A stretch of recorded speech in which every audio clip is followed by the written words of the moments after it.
Let's talk about Kelce's Golden Golf Club. The Chiefs linked to another first-round running back as well as a high-profile veteran. Then look at the Aaron Rodgers trade and see if that really makes them a threat to the Chiefs as AFC contenders next season. But first, how about those All right, first up, the 2023 8 a.m. Golf Invitational happened over the weekend featuring Chiefs tight end Travis Kelce, Justin Timberlake, Michael Strahan, Jimmy Fallon, J.J. Watt, and a bunch of other athletes and celebrities who basically competed for bragging rights, and the winners donated money to the charity of their choice. And spoiler alert, Justin Timberlake and Jimmy Fallon won the event, but the best part was that a pond got named after Travis Kelce in honor of Jimmy Fallon throwing Kelce's putter into it last year because Kelce missed putt after putt after putt after putt, and they were all sick of it. Anyway, you could see the honorary sign labeling said pond Lake Travis, and since Travis wised up this year, attaching the putter to his wrist, which prevented Jimmy from throwing his club into the pond again, Jimmy opted instead to throw the honorary Lake Travis sign into the pond to Travis's horror. However, Fallon ended up repaying Travis with a brand new gold putter after all was said and done anyway, because Jimmy promised Trav that he would get him a new club after he heaved the putter into the pond last year. Next up, Chiefs CEO Clark Hunt took to the Chiefs social media today to tell Chiefs fans to paint the town red. And while I know he means to wear red and represent the Chiefs, painting the town red also means to go out drinking, dancing, and basically partying it up. And I can assure you that a lot of Chiefs fans will be doing both, wearing red and going out drinking in celebration of the draft being in Kansas City. So have no fear about that one, CEO Clark Hunt. And speaking of the draft, I had someone send me these photos today featuring some behind the scenes of the draft stage at Union Station getting put up, and it's all coming together and looking freaking incredible. And something else that I found to be pretty cool was the NFL released a motivational video about the upcoming draft that featured players reading some of the negative aspects said about them in the lead up to their own draft year, and one of the featured players was none other than the Chiefs' slept on, quite possibly steal of the draft in their 7th round running back number 1, Isaiah, I'm here to take another grown man's job, Pacheco. Isaiah Pacheco had the odds stacked against him, defying those odds, and ended up working his way to the starting running back on the team midway through the season, beating out veteran Ronald Jones and even former first-round pick Clyde Edwards-Helaire. And while I'm excited to see how Pacheco will do next season, I became slightly concerned at first because in this video, Isaiah Pacheco had a wrist brace on of some sort, but I realized this video had to have been filmed like weeks ago or something because Pacheco was on the injury report for a wrist injury of sorts after the AFC Championship game, but could be seen in these photos right here over the weekend on Instagram as he celebrated via some sort of parade wearing no wrist brace. So all is well there, it seems. And from here, I want to talk about the Chiefs being linked to 2 players regarding potential draft day trades. But first, this is where I have to plug my coffee. This wonderful caffeinated cup of Joe, the HBTC blend of Benchwarmer Brew, is one of the best medium roasts I have ever tasted, with origins from Mexico and Ethiopia and flavor notes of chocolate and citrus. Every caffeinated cup of this excellent roast will have you feeling the buzz of absolute victory. And all you got to do is go to coffee.hbtchiefs.com to get yours today. And now back to these 2 potential draft day trade players that got linked to Kansas City earlier today. First, Cardinals wide receiver DeAndre Hopkins. He's one of the most obvious potential draft day trades, with David Lathan of Last Word on Sports saying that the best team fits for Hopkins are the Chiefs, Buffalo Bills, and the Ravens. Well, the Bills have Stephon Diggs already. I mean, how many weapons does Josh Allen need to only then lose in the divisional round of the playoffs? Then you have the Ravens. They just signed Odell Beckham Jr. And the Chiefs have absolutely no money at all. However, they could definitely still be in the mix if they can free up enough cap space to make something like this happen. After all, they do have plenty of draft capital, but some whispers around the league are saying that they think Hopkins could possibly get released later, and so the Chiefs or whoever wouldn't even need to trade for him at all if that were to happen, and could simply sit back and wait. So maybe that's what teams are doing rather than trying to trade for DeAndre Hopkins. We shall certainly see about this man, but he is one that could definitely be traded to somewhere, maybe KC, but somewhere for sure on draft day. Will it be Kansas City?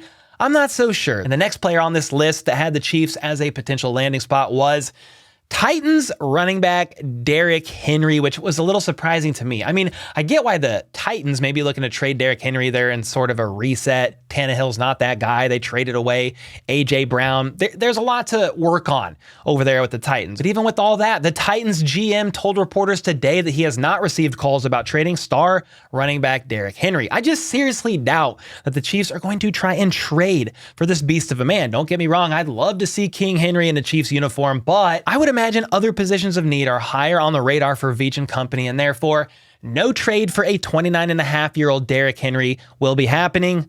Please. Now, this is not the last running back to be linked to the Chiefs regarding this year's draft. Alber Breer of Sports Illustrated recently released an article on the 2023 NFL Draft along with the needs and draft predictions of each NFL team. And regarding the Chiefs, he said the Chiefs are one of the few teams that has already made calls about moving up. And while teams that have talked to them feel like, at least for now, Kansas City is seeing if they can find a discounted way to go up the board, voice pitch for emphasis, Brett Veach and his crew aren't doing it for nothing. Targets, I've heard Flowers connected to the Chiefs. He worked out with Patrick Mahomes in Texas last week. The other name was running back Jahmyr Gibbs. This is the running back from Alabama that is climbing up the draft boards as of late and is predicted to go in round 1 after running back Bijan Robinson. So there's the context. Anyway, Breer goes on to say, now, Andy Reid's taken one running back in the first round in 24 drafts as a head coach, and that one running back, Clyde Edwards-Helaire, hasn't really worked out. Still, listening to other talk about Gibbs' fit with Mahomes and Reid can be convincing. He then said an NFL exec said this,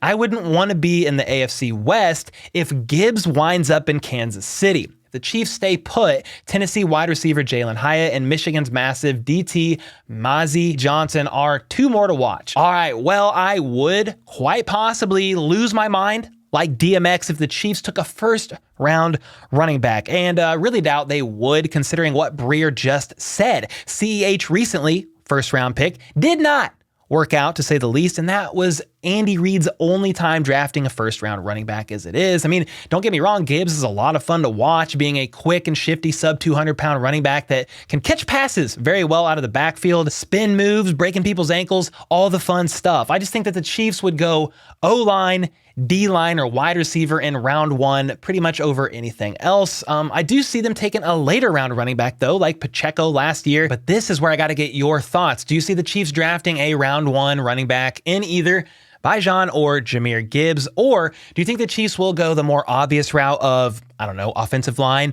defensive line, or maybe even wide receiver? Let me know your thoughts in the comments down below because it could definitely go a few different ways. And then after a long period of darkness and no drama at all whatsoever, the Packers and Jets finally agreed to an Aaron Rodgers trade. That's right. The Jets receive Aaron Rodgers, then they get the Packers first round pick 15, and pick 170, and then the Packers get the Jets first round pick 13, then pick 42, 207, and a 2024 conditional second round pick that becomes a first round pick if Rodgers plays 65% of the snaps this upcoming season.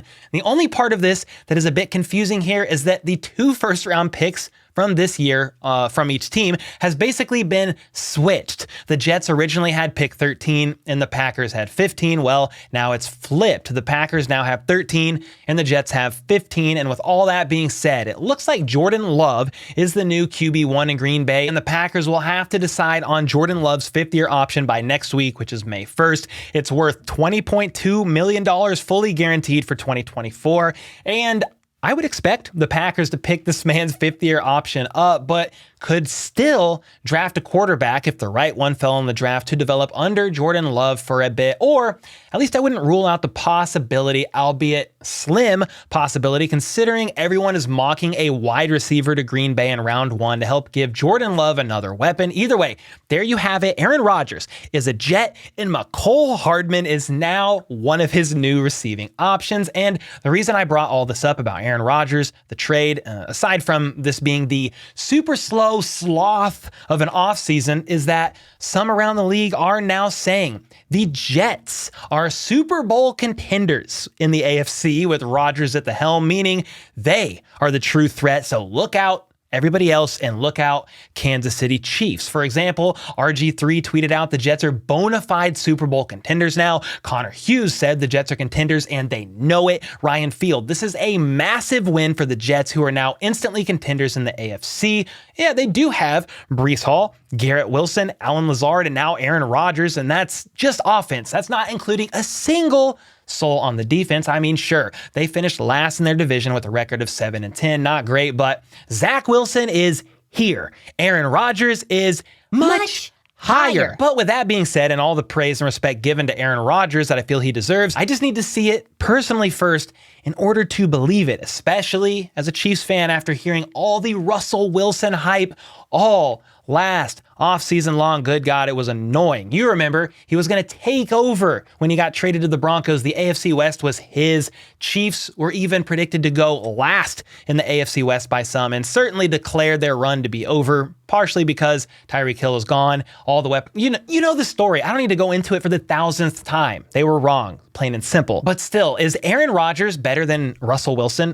Yeah, they should be in much better shape overall than the Broncos were. I mean, Aaron Rodgers is on a whole different level, but let's just see how it all plays out first. That's what I need to see. I need to see how Rodgers does with his first ever team other than the Green Bay Packers. And to finish this segment up, I do like what Trey Wingo had to say in reply to the Jets contenders talk. Are they? Bills are still the team to beat in the AFC East, and if Tua can stay healthy, talking about the Dolphins, they'll be tough. And now add in Burrow and the Bengals, plus this little team, the defending Super Bowl champions called the Chiefs, with Patrick, league MVP, Super Bowl MVP Mahomes, meaning I don't think it's going to be so easy. Let me know if you agree on that in order for the Jets to truly be contenders, you've got to see it to believe it first, or is it, nah, fam, their roster is way too stacked. Aaron Rodgers tips them to the next level and it's game over. Let me know your thoughts in the comments down below, and until next time, let's go. Let's freaking go. How about those